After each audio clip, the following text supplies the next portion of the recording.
Ang istorya ay nasa malapit na hinaharap kung saan ang robot boxing ay isang malaking sports aliwan ng mga tao. Ang isang naghihirap na robot operator ay naipakilala sa kanyang 11 years old na anak na hindi niya pa nakikilala ay aksidente naman nilang nakitang pareha ang isang itinapon na robot sa may junkyard. Nagsimula ang pelikula sa isang retired na boksingero na si Charlie. Nakatira siya sa kanyang truck, wala na rin siyang pamilya, at marami din siyang pinagkakautangan.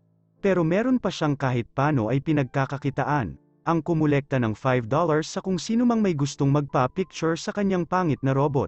Yun nga lang sa ngayon, tinanggihan itong gawin ng mga bata at tumakbo na lang.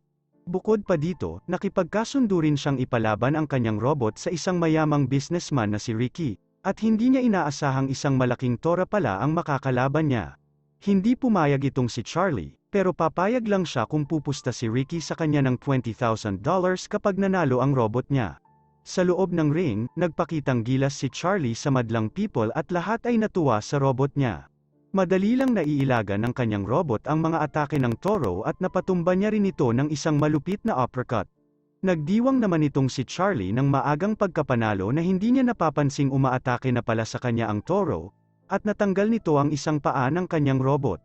Nagpatuloy ang pagsuwag ng toro sa kanyang robot habang sumisigaw na siya kay Ricky na ihinto na agad ang laban. Wala nang natira sa kanyang kasama kundi isang malaking bakal ng sira-sirang mga parte. Natalo siya sa laban, at natalo rin siya sa pustahan ng $20,000 na wala siya, kaya sinubukan niyang tumakas bago habulin siya nitong si Ricky.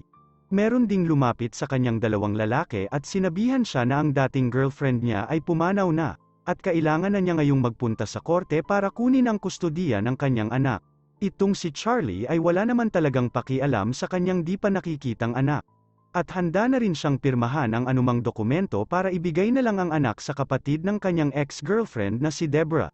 Sa may korte, napansin ni Charlie ang gintong Rolex na suot ng kanyang asawa na si Marvin, at naisip niyang huthutan ng pera ang mayamang matanda, kapalit ng kustodiya ng kanyang anak. Pumayag naman itong si Marvin sa inaalok niya dahil mahal niya ang kanyang asawa. Pero may pupuntahan silang second honeymoon ni Deborah sa Italy ng 3 buwan, at gusto niya pagbalik nila, ay ibabalik na ni Charlie ulit sa kanila ang kanyang anak, kapalit ng $100,000. Kalahati sa ngayon, at kalahati pagkatapos ng bakasyon. Nagpunta na ngayon ang bida sa boxing gym na kung saan dati siyang nag-e-ensayo maraming taon na ang lumipas. Nandoon din ang girlfriend niya na si Bailey, na malaki rin ang utang niya dito. Kasabay din noon, hinitid din nila Deborah ang pamangkin niya sa boxing gym na si Max. Nayayamot ang bata dahil iiwan nila siya sa isang taong hindi niya kilala ng buong summer, dahil gusto rin niya sanang sumama sa Italy. Umiwas si Charlie sa drama at bumalik siya ng gym para buksan ang bagong robot na binili niya sa halagang $45,000. Bumulaga sa kanila ang isang higanteng robot na may baluti ng katulad sa isang samurai. Sinubukan ni Charlie na kontrolin ito gamit ang voice activation pero hindi kumikilos ang bagong robot na binili. Buti na lang mahilig sa robot boxing itong si Max, at nalaman niya agad na kailangan Japanese pala ang ginagamit na salita sa pagkontrol dito. Bilang isang magaling na mekaniko, nireset ni Bailey ang settings ng robot at pinalitan ng wikang Ingles ang control command. Dali-dali namang inilagay ni Charlie ang robot sa kanyang truck, at balak ipanlaban sa malapit lang na kompetisyon dahil iniisip niyang sigurado na ang pagkapanalo niya. Nagpumilit ding sumama ang kanyang anak na si Max. Ang dalawang mag-ama ay nakarating na sa battle arena, at nagdesisyon si Charlie na kalabanin agad ang main attraction champion, na si Midas. $50,000 guaranteed at winner takes all ang labanan. Ang dalawang manlalaro ay pumunta sa kanilang ringside at naging unang dominant sa kalaban si Charlie sa unang round. At dahil na rin sa hindi praktisado itong si Charlie sa mga depensang galaw ng kanyang robot, nabugbog ng walang laban ang kay Charlie hanggang sa natanggalan ng isang kamay ito. Lumala lalo ang sitwasyon magmula dito. Kasunod noon, sinisi ni Max ang kanyang ama na napakapabaya at hindi muna tinignan ang lahat ng kilos ng robot niya bago ito ilaban. Ang depensa ni Charlie, ibinenta itong robot kasi hindi talaga magaling yan sa simula pa lang. Sumakay na ngayon sila sa truck papunta sa isang junkyard, kung saan balak nilang maghanap ng mga parte para bumuo ulit ng panibagong robot. Naghalukay sila kung saan-san at kinuha ang sa tingin nila ay meron pa ring pakinabang. Hindi napansin ni Max na nasa bangin na pala siya at binalaan siya ni Charlie na umiwas dito. At dahil na rin sa maulan, gumuho ang kinatatayuang lupa ni Max at patuloy siyang nahulog sa bangin. Buti na lang, nailigtas siya ng isang kapirasong bakal na nasa bitan niya. Nagmadaling bumaba ang kanyang ama at kinuha ang kanyang mga kamay para iligtas siya sa panganib. Tinignan agad ni Max kung ano ang nagligtas sa kanya at nahanap ang isang lumang robot na natatabunan ng lupa. Nais na ngayon ni Max na dalhin ang robot na yun pero tinanggihan ito ni Charlie dahil sa matagal nang sira ang robot at nagsabing, "Kung gusto mong kunin yung robot, hukayin mo ito mag-isa, ayoko na dito." Determinadong makuha ni Max ang robot na nagligtas sa kanya kaya hinukay niya ito buong gabi. Kinabukasan, dinala nila lahat ng mga parteng na kolekta nila kay Bailey, pero nagalit ito pagkatapos malaman niyang nasira lang yung napakamahal na samurai robot. Pinakita din nila yung dinalang robot nung bata at naayos naman ito ni Bailey. Yung robot din na ito ay kayang gayahin ang mga galaw ni Max. Ipinaliwanag ni Bailey na ito lang ang merong shadow function dahil ginawa ito kasama ng mga sinaunang previous generation robots. Gustong-gusto ito ni Max na meron na siyang sariling robot kaya hinugasan niya ito sa labas at nalaman na ang pangalan nito ay Atom. Kinausap niya ngayon ang kanyang ama na bigyan ng laban si Atom, pero sumagot si Charlie na parang robot lang ito at hindi pwedeng ilaban, matatalo ka lang. Nagpumilit pa rin yung bata at matigas ang ulo nito na hanapan pa rin niya ng laban ang robot niya. Dinala ni Charlie ang anak sa Robot Fighting League, para hanapan ang anak ng sponsor sa laban para sa admission entry nito. Kahit ang kaibigan ni Charlie ay sinabihan siya, na walang pupusta sa kanyang lumaban dahil masasayang lang ang pera nila. Umutang din sa kanya si Charlie ng kahit na konting pera ngunit lumakad na lang itong kaibigan niya papalayo. Samantala, nahagilap ni Max ang pinakamalakas na robot sa buong fighting league na si Zeus. Wala pang nakakatalo sa robot na ito at manghang-mangha si Charlie na dinaanan siya.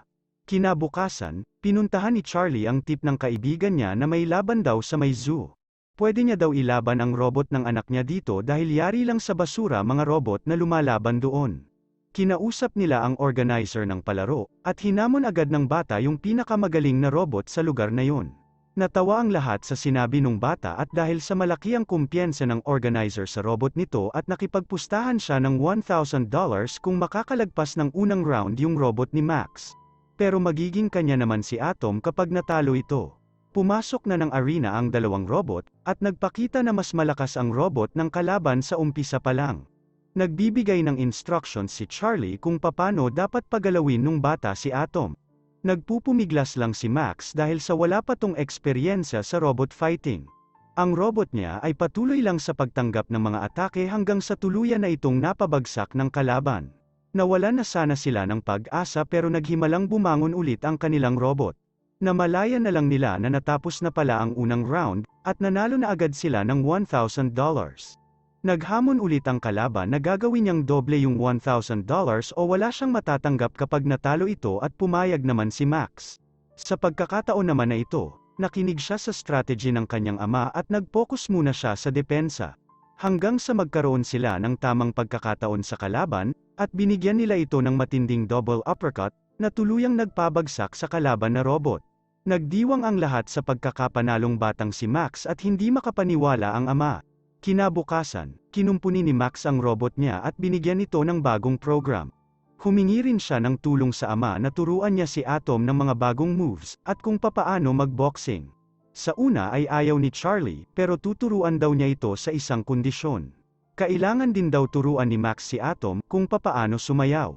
Akala nung bata na niloloko lang siya ng ama niya pero sumagot si Charlie, gusto ng madlang people ang showtime, gusto nilang ma-entertain at lalong gusto nila makita na may sumasayaw na robot. Ang dalawa ay nagkasundo na gawin ang kanilang mga sinabi. Naglakbay din sila sa iba't ibang lugar para sumabak sa mga laban at naensayo sila ng mabuti kung papaano lumaban. Ang mag-ama ay patuloy sa pakikipaglaban lang ng robot fighting at maswerte rin silang kumikita ng maraming pera sa mga napanalunan nila. At dahil sa nagiging sikat na sila, nakakuha sila ng fighting match laban sa Champion League. Pero bago muna ang kompetisyon, inanyayahan ang mag-ama sa opisina ng manager ni Zeus, na si Lemkova. Ang buong akala ni Max ay makakakuha sila ng laban kay Zeus, pero nag-offer lang si Lemkova ng $200,000 para bilhin si Atom. Siyempre pumayag agad itong si Charlie sa ganung kalaking halaga ng pera pero tinanggihan ito ng bata at umalis na agad para ihanda sa laban ang kanyang robot. Sinubukan ni Charlie na mapapayag ang anak na malaking pera ang $200,000, pero matigas ang ulo ng bata na wag ibenta ang robot niya. Dumating ang pinakahihintay ng lahat, ang national champion na si Twin Cities ay nagpakita, at nagpunta na rin ng ring habang ang madlang people ay nagsihiyawan. Nagpakitang gilas naman itong sila Max at Atom ng kanilang malupit na dance moves, at lahat ay pumapalakpak kasabay ng tugtog, sa robot dancing style ng bata hanggang sa makaakyat sila sa ring. Nagsimula din ang laban, at ang dalawang robot ay nagbigayan ng agresibong atake sa isa't isa. Pero ang mas lumalamang sa kanila ay ang kalaban na iniipit si Atom sa dulo ng ring. Ang paningin at haba ng kamay ng kalaban ay sinadyang maging primary function ng atake nito. Nahirapan tuloy si Charlie na hanapan ang opening ito kung kailan siya gaganti. Hanggang sa napansin na lang ni Charlie na may segundo na opening siya kapag ginagamit ng kalaban ang balikat nito. At nung nakailag si Atom, nagsimula na itong magbigay ng maraming bagsak ng kamao sa kalaban na nalilito, kung bakit naiilaga na ang mga suntok niya. At sa huling atake, ang signature ni Atom na matinding uppercut na siyang nagpabagsak sa kalaban sa ring. Ang madlang people ay nabigla, sabay hiyawan sa hindi inaasahang pagkapanalo ng underdog nilang robot. Sa sobrang laki na ngayon ng kumpiyansa, inagaw ni Max ang microphone at sinimulang hamunin ng laban ang malakas na robot na si Zeus, sa harap ng lahat ng tao. Uuwi na sana sila para mag-celebrate sa napanalunang pera pero dumating ang businessman na si Ricky, yung dating tinakasan ni Charlie ng utang niya. Ang ama ay biglang nagbigay ng sucker punch sa isang gun at sinubukang tumakas sa dilim, pero hindi nagtagal ay nahuli din ang dalawa at binugbog si Charlie. Ninakaw din ang lahat ng pera nilang pinaghirapan, at saka sila umalis. Naisip ni Charlie na hindi dapat nararanasan ng isang bata ang katulad noon, kaya tinawagan niya si Debra ng mas maaga para kunin na sa kanya si Max. Nagalit si Max kung bakit niya yun ginawa kung kailan nananalo na sila, pero determinado pa rin si Charlie na para sa kabutihan ng anak niya ang hindi na siya makasama. Kasunod noon, pinuntahan niya si Bailey para humingi ng payo kung tama ba ang ginawa niya kay Max. Pakiramdam niya kasi ay wala siyang kwentang ama, at wag sana siyang kamuhian ng anak niya balang araw sa pag-iwan sa kanya. Mas mabuti na ito, sabi niya, at idinagdag na mas magiging maganda ang buhay niya dahil mayaman ang tita niya. Pinayuhan siya ni Bailey na ang pagmamahal ng kanyang ama ay mas higit na importante kaysa sa anumang halaga ng pera sa mundo. Dahil dito, bumalik siya kay Max, humingi siya ng tawad sa kanya at tinanggap naman ulit siya ng kanyang anak.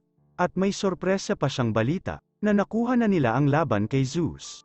Nagpaalam siya kay Debra na hiramin muna ang kanyang anak kahit isang araw lang, at pumayag naman siya. Pumasok na sila sa arena at tuwang-tuwa ang mga tao sa mag-ama. Nagpakita rin si Zeus, at mukhang nakakatakot sa sobrang laki nito. Tumakbo rin ito at lumundag papasok ng ring, at lahat ay nagulat sa kanilang nakita.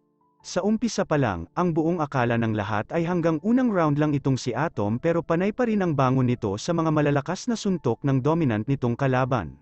Hanggang sa maipit ito sa pinakadulo at kagulat-gulat namang nakaganti si Atom ng isang uppercut. Nabigla din ang gumawa ng robot ni Zeus sa isang suntok na yon. Pero matindi ang higanti ni Zeus at pinabagsak nito agad si Atom sa ring. Pagkabangon ulit ni Atom, napansin ni Charlie ang kahinaan ni Zeus at nakasuntok ulit ito ng uppercut. Pero maaga pa para magdiwang, at bumalik si Zeus na maging mas superior sa laban. Pupuruhan na sana nito ng isang matinding suntok si Atom, pero tumunog bigla ang bell at natigil ang laban. Umakyat sila Charlie sa ring at kinumpuni ang ilang mga sira ni Atom. Dumating ang second round at tuloy-tuloy ang laban, nakaabot sila ng fourth round at binigyan ng maraming suntok ni Zeus si Atom sa gilid ng ring. Lalo pang nasira ang robot nila nang hindi na nakokontrol ito ng voice activation, kaya kinailangan ni Charlie na gayahin siya ni Atom gamit ang shadow function nito. Ang ama ni Max ay natuwa, at tinukso pa ang kalaban na handang-handa na siya. Binira ng marami pang suntok ni Zeus ito pero nag-malfunction si Zeus sa gitna ng laban dahil sa system error. Pagkakataon na ito ni Charlie kaya gumanti ito ng maraming suntok sa kalaban. Sa unang pagkakataon, nakita ni Max ang ama niya na nagbaboxing, at ipinagmamalaki na niya na naging tatay niya siya. Sunod-sunod pa rin ang pag-atake ni Atom, hanggang sa tuluyan na nitong napabagsak siya. Bumangon ulit si Zeus at nagring na ang bell, natapos din ang matinding laban. Nagulat naman ang lahat ng inanunsyo na nanalo si Zeus by judges' score. Pero okay lang yun, dahil ang madlang people ay tinawag si Max na People's Champion. Ang buhay ay nakakatroma minsan. Sa bawat paglingon mo ay merong nangyayari lagi. Pero isipin mo rin na maraming magagandang tao dito sa mundo, marami ding mabubuting tao, at marami din pwedeng ibigay na pagmamahal at magkaroon ng kasiyahan na makuha. Tandaan na pwede nating piliin na maging masaya kung gugustuhin natin at mag-focus sa mga positibong bagay. Tibayan mo lagi ang iyong loob, ngumiti ka, at gawin mo ang mga bagay na nagpapasaya sa'yo kahit anong mangyari. Mag-subscribe para makapanood ng mga video na katulad nito. I-click mo rin ang notification bell. At mag-iwan din ng like para makatulong sa channel. Salamat sa panunood kaibigan.